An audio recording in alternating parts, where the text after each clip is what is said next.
Bowling மிகப்பெரிய பிரச்சனை நமக்கு. இந்த சீரீஸை பொறுத்த வரைக்கும் பெரிய பிரச்சனையே பவுலிங் தான். Bumrah is not at his best. இது ஒரு பெரிய தொந்தரவு இப்போ நமக்கு. அவருடைய தி பெஸ்ட் அவரால் போட முடியல. முதுகு லைட்டாக கொஞ்சம் பிரச்சனை பண்ணுறதுனால ஃபுல் ஸ்பீடில் ஓடி வந்து போட மாட்டேங்கிறார். கொஞ்சம் ஸ்பீடை கம்மி பண்ணி போடுறாரு. அது ஒரு விஷயம். அதோட அந்த ஸ்பீடை கம்மி பண்ணாலும் இந்த லீத்தல் அந்த அந்த எஃபெக்ட் குறைஞ்சிருது அவர்கிட்ட. எக்ஸ்ட்ரா பவுன்ஸ் இருக்கக்கூடிய பிச்சஸில் செம்மையாக போடுவார். அந்த பவுன்ஸ் எக்ஸ்ட்ராவாக கிடைக்காத பிச்சஸில் கொஞ்சம் பும்ராவே இன்றைக்கெல்லாம் வந்து அவருடைய 100% பெஸ்ட் இல்லை. அப்படி பார்த்துருப்பீங்க நீங்கள் இல்லையா? ஸோ அந்த ட்ரிஃப்டிங் தகுந்த லெக் சைடு போடுறாரு. என்னடா அது சிராஜுக்கு மேலே இவர் ட்ரிஃப்ட் பண்ணுறாரு லெக் சைடுக்கு அப்படின்ற மாதிரி இருக்குது. பைஸில் 4 போகுது. ரொம்ப வந்து அது பும்ராவோட பவுலிங் தானே நம்மளால் ஒத்துக்க முடியல. ஸோ இந்த பிரச்சனைகளெல்லாம் தாண்டி நம்ம பும்ராவுடைய பவுலிங்கை தாண்டி அடுத்து என்ன அப்படின்னா, பெஸ்ட் பவுலரு இந்த நிலைமையில் இருக்காரு.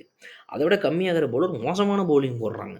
5, 6 ரன் ரேட்டு கிட்ட எக்கானமியில் போட்டுட்டு இருக்கிறாங்க ஒவ்வொரு பவுலருமே அங்கே. ஸோ இந்த 4.5 ப்ளஸ் 5 ப்ளஸ் ரன் ரேட்டில் ஒவ்வொரு பவுலரும் போட்டிருந்தா டெஸ்ட் மேட்ச்சில் நம்ம என்ன பண்ணுறது?